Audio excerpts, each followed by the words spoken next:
is a verified complaint. A copy is right now on its way to the House of Representatives. This is an ethics complaint against Congressman Danilo Ramon S. Fernandez, more popularly known as Dan Fernandez or Attorney Google. Anyway, this is for certain conduct unbecoming of a member of parliament, unparliamentary conduct, which were committed during the hearings of the Quadcom.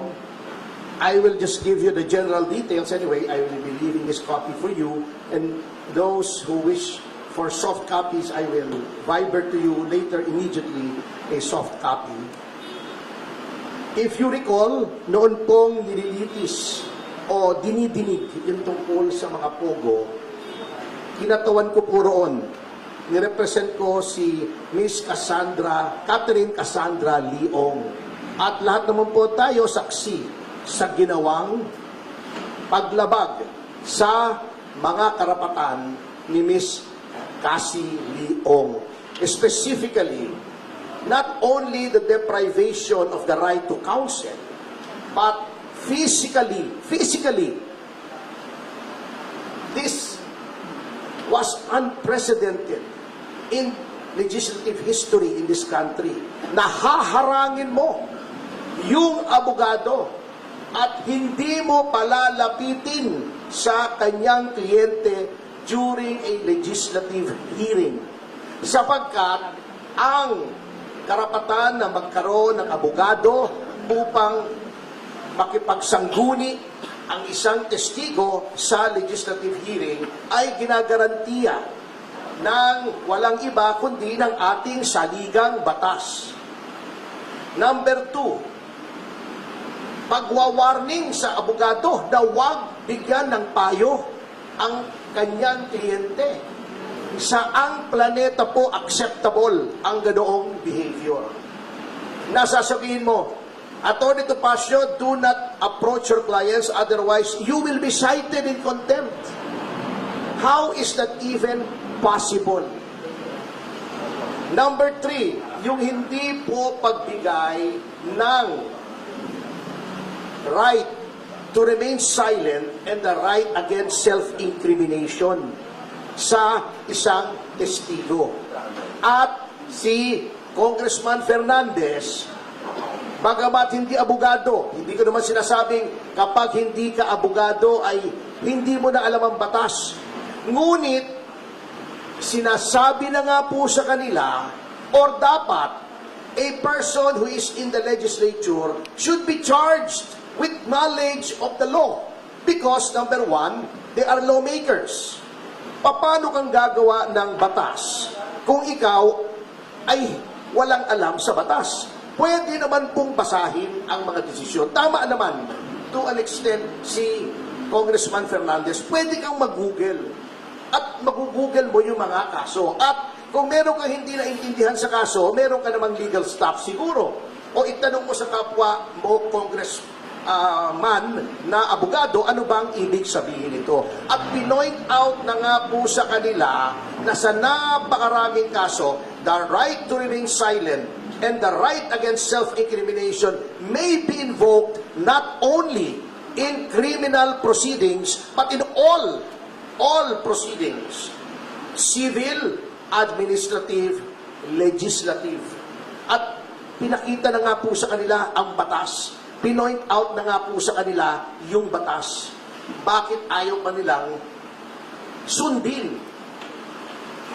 That is also against the oath that they have taken when they took their oath of office to defend and protect the Constitution and the laws of the Republic of the Philippines and pronouncements of the Supreme Court, according to our civil code, are part of the law of the land. So yan po ang isang violation, ano? Number 2, yun pong the right of a witness to be treated with dignity and with respect. Kapag ikaw ay tinatawag, na violate po yan.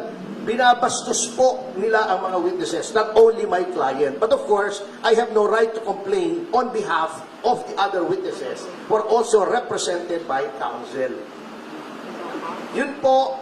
Number 3, yung pronouncements, very unparliamentary. Alam niyo po, in all parliaments in the entire civilized world, meron pong language na tinatawag nila unparliamentary.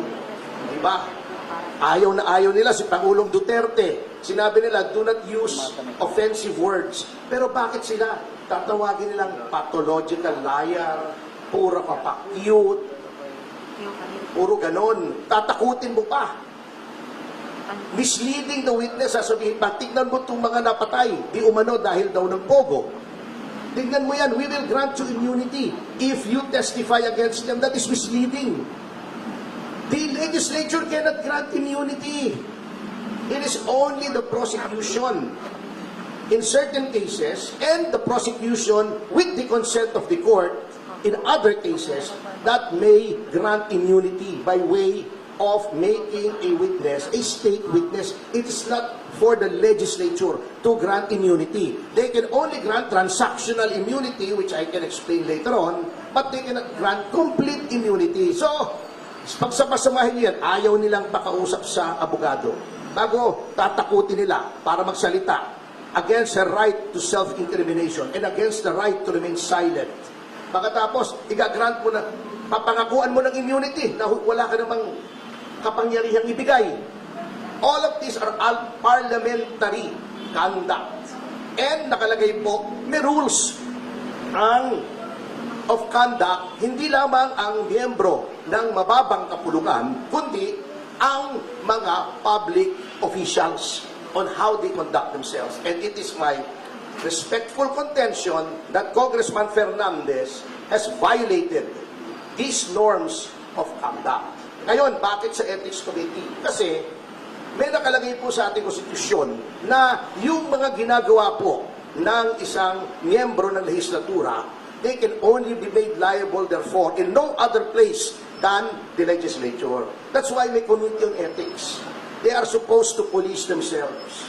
Now huli na po, bago tayo pumunta rito, and I feel this is also of equal importance in this case. Sasabihin nila, walang mangyayari dyan sa complaint po kasi sila din yan eh. Si Congressman Espares ang head ng Committee on Ethics. Pagtatakpan lang nila yung sarili nila. Well, unang-una, I would like to give our lawmakers, at least the majority, the benefit of the doubt. Although I doubt the benefit. Ngunit, by doing this, I want to prove two things. Number one should not sit idly by while the rights of persons are being trampled upon by the legislature. Dapat may magreklamo dito. Otherwise, gagawin nilang palagi yan sa lahat ng witnesses. Notwithstanding the caveat of the Supreme Court in Ong versus Senate Blue Ribbon Committee, which by the way, I argued before the Supreme Court, which says that all witnesses must be given due process. Bina-violate na po nila yan. Number two, by filing this, I want to hold a mirror up to our honorable congressmen. Tignan nga po natin, tignan nyo ang sarili nyo, kung anong ginawa nyo sa mababang kapulungan, which is supposed to be an august body, which is supposed to be populated by honorable men and women, kaya nga honorable ang tawag sa inyo eh. Are you really honorable? Are you really august? Kaya nyo bang ipolis ang inyong ranks? Do you still have any shred of decency left in your bodies para makita na mali ang ginagawa ng isang miyembro ninyo at disiplinahin ninyo? Because by no stretch of the imagination is such conduct exhibited by Congressman Fernandez allowable or should be countenanced or tolerated by anyone.